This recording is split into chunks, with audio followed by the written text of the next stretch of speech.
ఇది ఒక ప్రతిపక్ష నాయకుడి కార్యాలయం పైన కాదు, 4.5 కోట్ల తెలంగాణ ప్రజల గుండెల మీద దాడి మాదిరిగా అనిపిస్తూ ఉంది.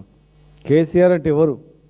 President of India Pranab Mukherjee వారు రాసినటువంటి ఆత్మకథలో కేసీఆర్ లేకపోతే తెలంగాణ లేదని చెప్పి గొప్పగా రాసిండు.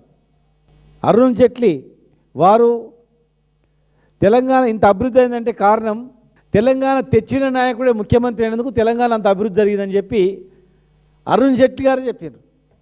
చాలామంది డజన్ మంది కాంగ్రెస్లో ఉన్న నాయకులు కేసీఆర్ లేకపోతే తెలంగాణనే లేదన్నారు. అంతెందుకు ఇప్పుడున్నటువంటి ముఖ్యమంత్రి రేవంత్ రెడ్డి గారు కూడా కేసీఆర్ లేకపోతే తెలంగాణ లేదన్నారు. మరి కేసీఆర్ తెలంగాణ తెచ్చి మిమ్మల్ని ముఖ్యమంత్రిగా ఎట్లా ఉన్నారు? మీరు ముఖ్యమంత్రి కేసీఆర్ తెలంగాణ తెచ్చినందుకే కదా. ఇలా అందరు మంత్రులు తెలంగాణ వాళ్ళే ఉన్నారు. టోటల్గా ప్రభుత్వాన్ని పరిపాలిస్తున్నారంటే కేసీఆర్ గారి కారణం కాదా? యునైటెడ్ ఆంధ్రప్రదేశ్లో ఒక దిక్కుమాలినటువంటి పైసలు లేని మంత్రి పదవులు ఇచ్చి మూలకు పడేస్తుంది. తెలంగాణ అనే పదాన్ని ఉచ్చరించొద్దని చెప్పి మాట్లాడుతూ ఉన్నది. ఇలా ఇంత కష్టపడి మేము తెలంగాణ తెచ్చుకుంటే అసలు ఎవరి చేతిలో ఉన్నట్లా, ఏం జరుగుతున్నట్లా, ఈ ప్రభుత్వం వెనుకల ఎవరు నడిపిస్తున్నట్లు మాకు అర్థం కావట్లేదు. కేసీఆర్ గారి కార్యాలయంలో మీరు దాడి చేస్తే అయిపోతుందా? కేసీఆర్ అంటే ఒక మామూలు వ్యక్తి కాదు, ఆయన ఒక శక్తి. తెలంగాణ తెచ్చిన నాయకుడి మీద అసలు ప్రతిపక్ష నాయకుడు సభలో ఇటు ముఖ్యమంత్రి గారు అటు సభానాయకుడు సమాన హోదా ఉంటుంది. ఒక ప్రతిపక్ష నాయకుడు తెలంగాణ తెచ్చిన వ్యక్తి, తెలంగాణను పతాక స్థాయికి అభివృద్ధి చేసినటువంటి వ్యక్తి, తెలంగాణ ఆయన ఆఫీస్లో ఎవరు ఫోటో పెట్టుకోవాలని వీళ్ళు రాళ్లతో బలగొట్టి ధ్వంసం చేసిపోయి ఈ పైశాచికానందం చేస్తారా? రాహుల్ గాంధీ గారి ఆఫీస్లో మోడీ గారి ఫోటో ఉందా? ఆయన క్యాంప్ ఆఫీస్లో మోడీ గారి ఫోటో ఉందా? ప్రధానమంత్రి ఫోటో ఉందా? అంటే అక్కడ వాళ్ళు కూడా దాడి చేసి విధ్వంసం చేసి ఫోటో పెట్టాలనా? అంటే ఇది నన్ను చూపిస్తారా మీరు? రామరాజ్యం అన్నారు కదా, మరి ఇది రామరాజ్యమా? ఓ ప్రతిపక్ష నాయకుడి ఇంటి మీద దాడి చేసి అద్దాల వల్ల కొట్టి లోపలికి వెళ్ళి ఫోటో పెట్టి ఇది ప్రోటోకాలా? అంటే ప్రోటోకాల్ అనేది ఇది అనమాట మీరు నేర్పిది. మీరు ఆఫీసులలో ఉండి ఎలక్షన్లు చేయొచ్చు, గవర్నమెంట్ ప్రోగ్రాంలో ఎలక్షన్ అనౌన్స్ చేయొచ్చు, ఎలక్షన్ హామీలు అనౌన్స్ చేయొచ్చు, నడిపించచ్చు, ఓట్లు ఏమని అడగవచ్చు, ఆఫీసులలో పార్టీ కలరు రంగులేయచ్చు. ఇలా తెలంగాణ ప్రజలు ఏమడుగుతూ ఉన్నారు? మాకు సకాలంలో రైతు బంధు ఇవ్వాలని అడుగుతూ ఉన్నారు. చనిపోయిన రైతుకు వెంటనే బీమా 5 లక్షల రూపాయలు వేయాలని చెప్తా ఉన్నారు. బోనస్ ఇస్తామని అన్ని ఒడ్లకు బోనస్ ఇవ్వమని అడుగుతూ ఉన్నారు. డబ్బులు ఇస్తామయ్యా యూరియా పిండి అవైలబుల్ పెట్టమని అడుగుతూ ఉన్నారు. ఇది అడుగు తప్ప? రైతులు అడిగిన దానికి 6 గ్యారెంటీ అమలు చేయాలని ప్రజలు అడిగిన దానికి ఏ గ్రామంలో అయినా అవ్వ అడుగుతుంది ఏమైనా 4,000 పెన్షన్ అని, మహిళ అడుగుతుంది ఏమైంది నా 2,500 పెన్షన్ అని, బీసీలు అడుగుతారు ఏమైంది మా 42% రిజర్వేషన్ అని, విద్యార్థులు అడుగుతారు ఫీజు రియంబర్స్మెంట్ ఏమైందని, విద్యార్థులు అడుగుతారు మా రిజర్వేషన్ ఏమైందని, విద్యార్థులు అడుగుతారు, నిరుద్యోగులు అడుగుతారు 2 లక్షల ఉద్యోగాలు ఏమైనవని, మహిళా విద్యార్థులు అడుగుతారు స్కూటీలు ఏమైనవని. సమాధానం చెప్పాలా? సమాధానం చెప్పకుండా ప్రజలు సోషల్ మీడియాలో తిడుతూ ఉంటే మరి మీరు సోషల్ మీడియాలో తిడితే కూడా కేసు బుక్ చేసేటట్లు మొన్న ఒక యాక్ట్ తీసుకొచ్చారు. ఇప్పుడు సెలెక్ట్ కమిటీ పోయింది. అంటే మాట్లాడితేనే కేసులు పెట్టేటట్లు చట్టాన్ని తీసుకొస్తున్నామన్న వాళ్ళు మరి దాడులు చేస్తే, దాడులు చేసి యుద్ధం సృష్టిస్తే అసలు పోలీసుల పాత్ర ఏంది? అసలు పోలీసులు ఉన్నారా? ఏం చేస్తున్నట్లు? కాకి బుక్కు ఎక్కడ పోయింది? మరి కాకి బుక్లు ఎక్కువ ఎక్కడ పోయినాయి? ఎవరైతే అతి ఉత్సాహంగా ఈ విధ్వంసానికి పాల్పడతారో ఖచ్చితంగా ఇది మీ ప్రభుత్వ విధానం, మీ పార్టీ విధానంగా మేము భావిస్తాం. గుర్తుపెట్టుకోండి.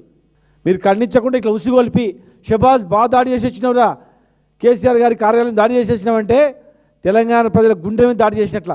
మేము కూడా మీలాగా చేయాలని ఒక పిలిపిస్తే కేసీఆర్ తెలంగాణ అగ్నిగుండం అవుతుంది. మీరు అనుకుండొచ్చు ఓ ఇలా దాడి చేసినామా, ఈగ వాళ్ళని ఊరుకోం కేసీఆర్ గారి మీద. గుర్తుపెట్టుకోండి. ఏదో ఇట్లా దాడులు చేసి ధర్నాలు చేసి గేట్ల దగ్గర పోయి గొడవలు చేస్తే పోలీసు మీ చేతిలో ఉంది అనుకోకండి. పోలీసులు కూడా గుర్తుపెట్టుకోండి. మంచి పోలీస్, తెలంగాణ పోలీస్ అంటే దేశానికి పేరు తెచ్చింది.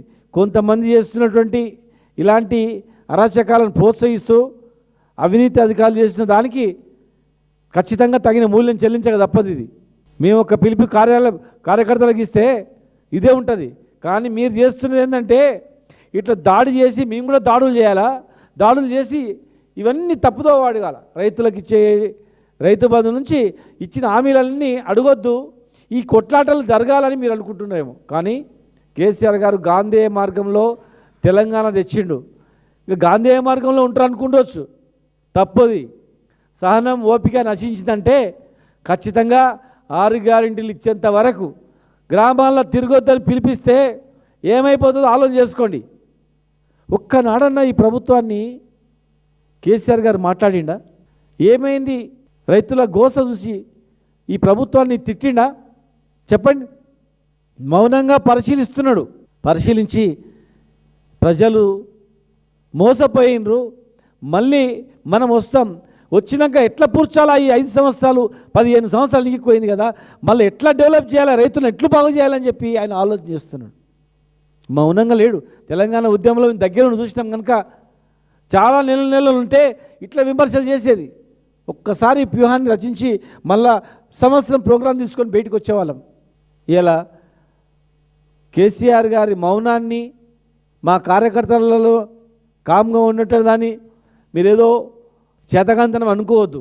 తెలంగాణ గురించి రైలు వస్తుంటే అడ్డం పరిగెత్తి జై తెలంగాణ అని చెప్పి ఢీకున్నటువంటి తెలంగాణ గురించి ఎంతోమంది విద్యార్థులు, ఎంతోమంది ఉద్యోగులు, ఎంతోమంది కుల సంఘాలు, ఎంతోమంది మేధావులు కష్టపడి తెచ్చుకున్న తెలంగాణ ఇది. కావడి మోసడానికి తెలుస్తుంది బరువు అనేది.